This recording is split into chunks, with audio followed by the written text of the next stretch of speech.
So why were they doing so? What was the motivating factor behind that? Which was the Quranic commandment motivating to that? Which was the hadith of Holy Prophet asking them to do that? You will never be able to find any kind of Quranic commandment, except there was a commandment, and that was the commandment of love, commandment of ishq, commandment of reverence, and nothing else. یہ عشق ان سے کرا رہا تھا, یہ محبت کرا رہی تھی کہ وضو کے ایک ایک قطرے کو اٹھا کے مل رہے تھے, لعاب دہن کے چھوٹی چھوٹی تری کو چہرے مل رہے تھے صحابہ کرام. اور پھر صحابہ کہتے ہیں, انس بن مالک کہتے ہیں, لقد رأیت, یہ بھی صحیح مسلم کی حدیث ہے, رسول اللہ والحلاق یہلکہ وأطاف به اصحابہ فما یریدون ان تقع شعرۃ الا فی ید رجل.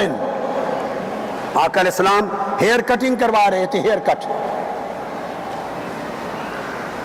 حلاق ہیئر ڈریسر آقا علیہ السلام کے بال مبارک کاٹ رہا ہے, اور صحابہ کرام اس کے ارد گرد طواف کر رہے ہیں,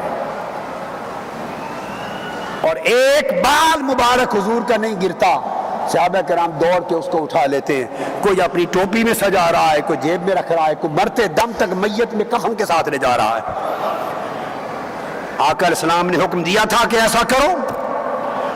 Which was the basis in hadith and Quranic commandments to do this kind of act? Where did they get this basis from? Was there any Quranic commandment for this performance of this kind of act? Did Holy Prophet command them to behave in this way with Holy Prophet sallallahu alaihi wasallam as they were behaving? There was no Quranic commandment in this context. There was not a single hadith of Holy Prophet sallallahu alaihi wasallam, so that they were supposed to do these kind of activities for Holy Prophet in their love and reverence, except the commandment of ishq and muhabba and love. كان في وفد عبد القيس قال لما قدمنا المدينة فجعلنا نتبادر من رواحلنا فنقبل يد رسول الله صلى الله عليه وسلم ورجليه.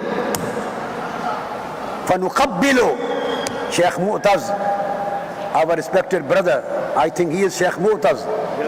Am I right or wrong? Yes.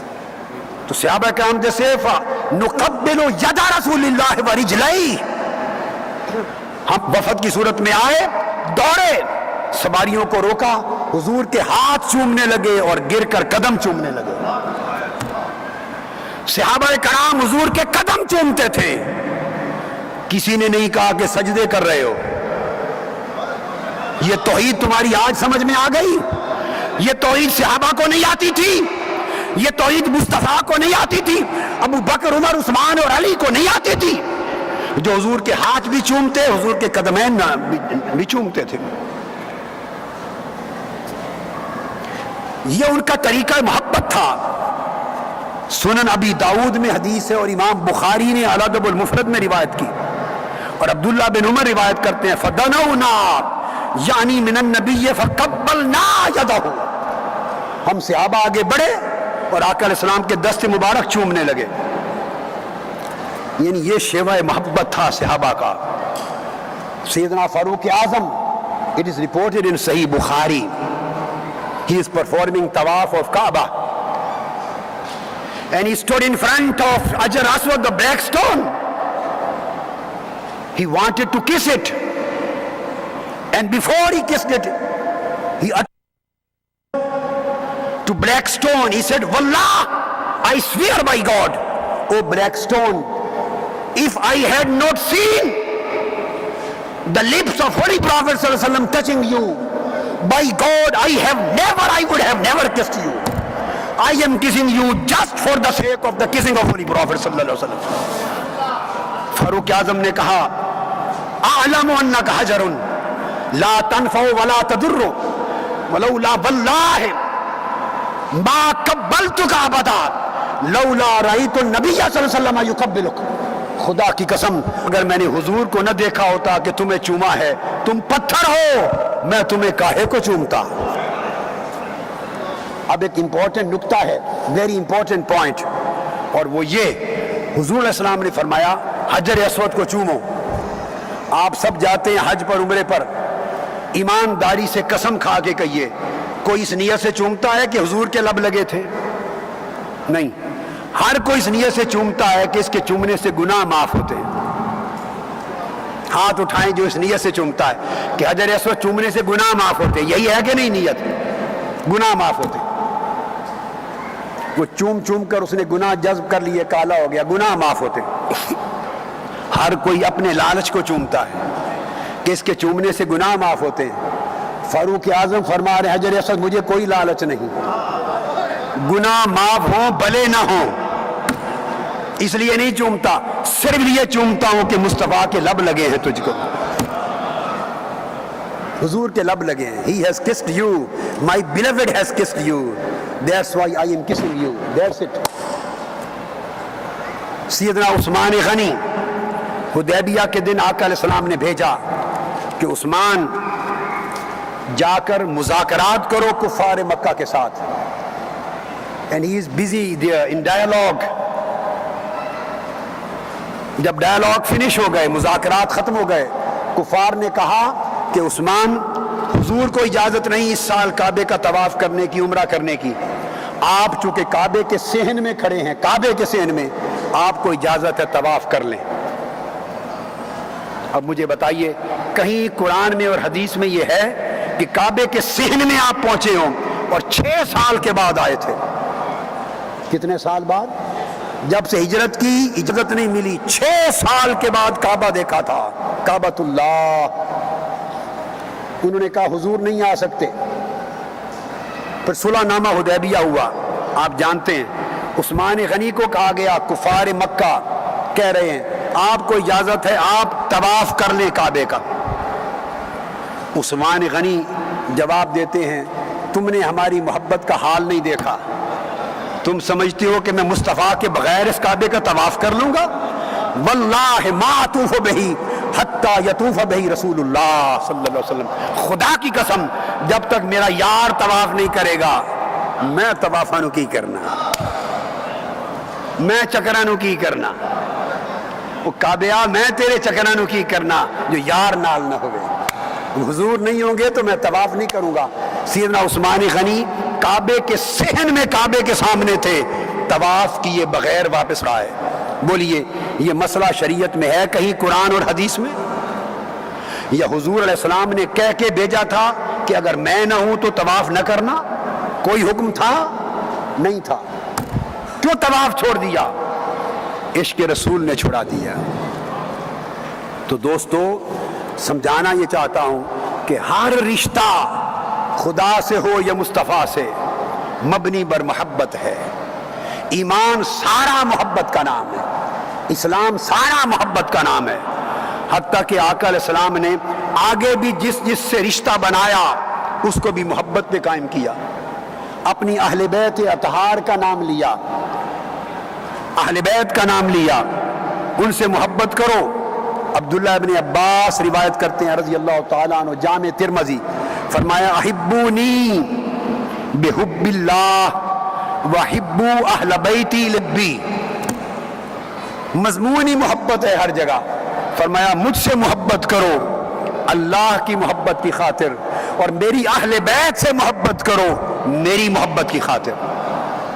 ادھر بھی محبت ہے ادھر بھی محبت ہے، اوپر جاؤ تب بھی سیڑھی محبت ہے، نیچے اترے تعلق تب بھی سیڑھی محبت ہے، اہل بیت سے تعلق ہو تب بھی محبت ہے، صحابہ کرام سے تعلق ہو تب بھی بنیاد محبت ہے۔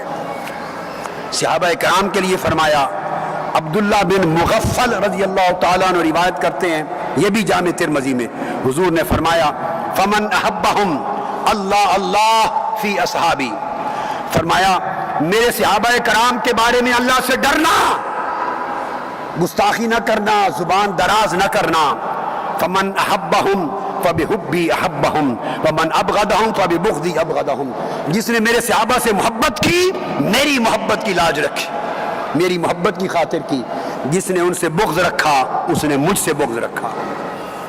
حاضرین محترم، تو اللہ تبارک و تعالی نے جو پورا نظام دین اور ایمان کا ہمیں سمجھایا ہے، پورا دین اور ایمان کا نظام، اس کی بنیاد ہر سمت محبت ہے، ہر سمت محبت اس کی بنیاد ہے۔ اور یہ صحابہ، تابعین، اتباع التابعین، اولیاء صالحین میں محبت ہی چلتی رہی، حتیٰ کہ محبت کی بنیاد پر حضور کی حدیث سے لوگ محبت کرتے، حضور کی سنت سے محبت کرتے، حضور کے شہر سے محبت کرتے۔ آقا علیہ الصلوۃ والسلام، آخری حصہ میری بات کا بڑی توجہ سے سنیں اور سب سے اہم تر ہے، آخری حصہ سب سے خلاصہ ہے، نخبہ ہے، اور وہ یہ مکہ اور مدینہ میں ایک فرق ہے۔ مکہ اور مدینہ میں بولیے فرق ہے۔ مکہ مرکز عبادت، بولیے مکہ چاہے دے مرکز عبادت۔ خطاب میں کر رہا ہوں اور پیچھے پانی چائے امجد صاحب پیے جا رہے ہیں بیٹھے بیٹھے، اور میں پوچھتا ہوں تو کہتے ہیں چائے ختم ہو گئی حضور۔ ماشاءاللہ، پانی دے دیں پھر صاحب، پانی تو نہیں ختم ہوتا۔